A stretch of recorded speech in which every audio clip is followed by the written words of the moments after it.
بسم الله الرحمن الرحيم. Bismillahirrahmanirrahim. Elhamdülillahi Rabbil alamin.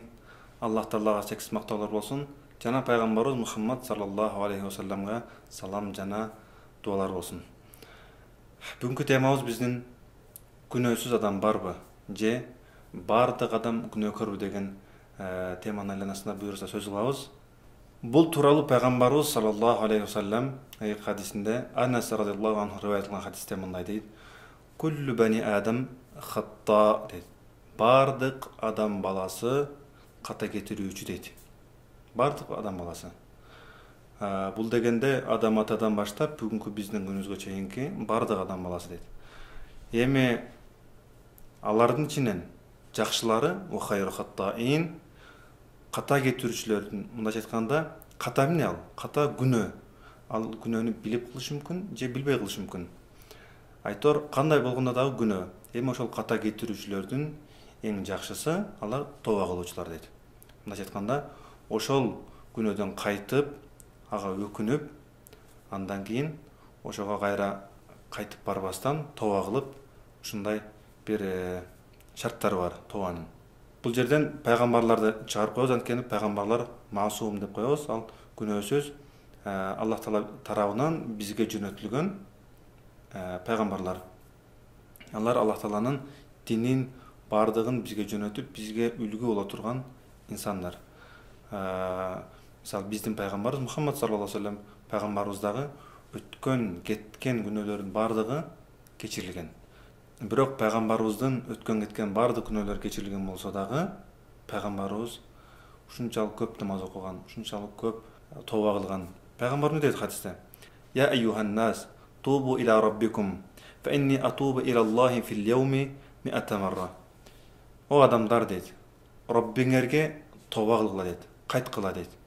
Мен дейт, бир күндө 100 жолу Аллах Таалага тооба кылам дейт. Көп зикир кылган, көп истигфар кылган, түнү менен намаз окуган, сөзсүз түрдө түнү туруп намаз окуган. Ал эми биз күнөөкөр адамдар намазыбыз калып кетет, орозобуз калып кетет, бирөөнү ушактап сүйлөп коебуз, айтор же болбосо башка бирөөнү капа кылып коебуз. Айтор эми айта берсек ката иштер, күнөө иштер көп толтура. Бирок биз канчалык деңгээлде Аллах Таалага тооба кылып атабыз? Канчалык деңгээлде истигфар айтып атабыз? Эртең менен кечинде Аллах Таала "О Раббим, кечир" деп дуа кылып атабызбы? Же болбосо башыбызга бир кайгы түшкөндө, же башыбызга бир ушундай бир балекет түшкөндө гана "О Кудай, өзүң жардам бере кой. О Кудай, өзүң шифа бере көр. О Кудай, өзүң барсың, өзүң жардам бер" деп ошол маалда гана Кудайга кайрылып атабызбы? Ошондуктан ар ким өзүбүздү бир сыйра эсептеп алышыбыз керек. Анан айтайын дегеним, биз топурактан жаралгандан кийин, адам атадан, оо энеден жаралгандан кийин биз адам баласы сөзсүз ката кетирет. Ким ката кетирбейт? Периштелер ката кетирбейт. Анткени алардын өзүнүн жүктөлгөн иши бар. Анткени алар Аллах Таала буйруган иштерди гана аткарат, ошол иш менен гана алек болот. Бизде нафс деген нерсе бар. Биздин нафсибиз ар нерсени каалайт. Буну жегиси келет, ал жака баргысы келет, кээ бирлер арак ичкиси келет, кээ бирлер башка нерсе кылгысы келет. Нафс ачка калгысы келбейт, орозо туткусу келбейт. Узун рекеттерди түнү менен туруп намаз окуусу келбейт.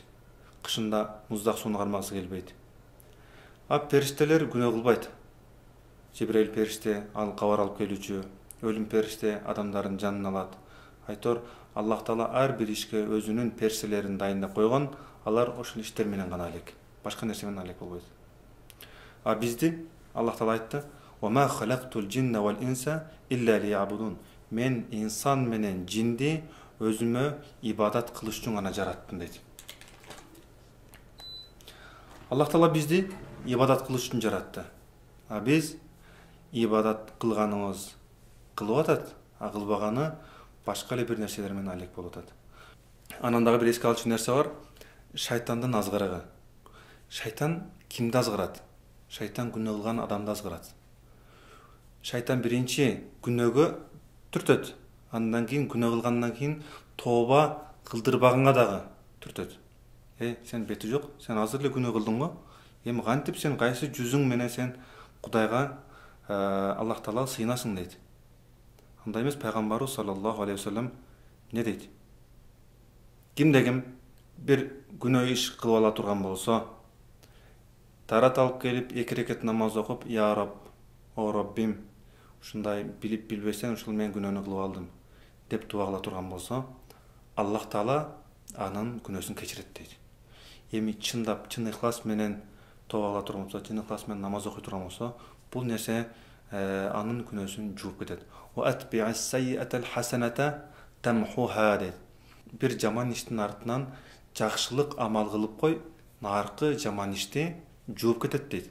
Ошондуктан эгерде күнөө иш кыла турган болсоңуз, бисмилла деп туруп, тарат алып туруп, андан кийин намаз окуп, ушинтип сөзсүз шайтандын калоосуна, шайтандын азгырыгына каршы сөзсүз тооба намазын окуңуз.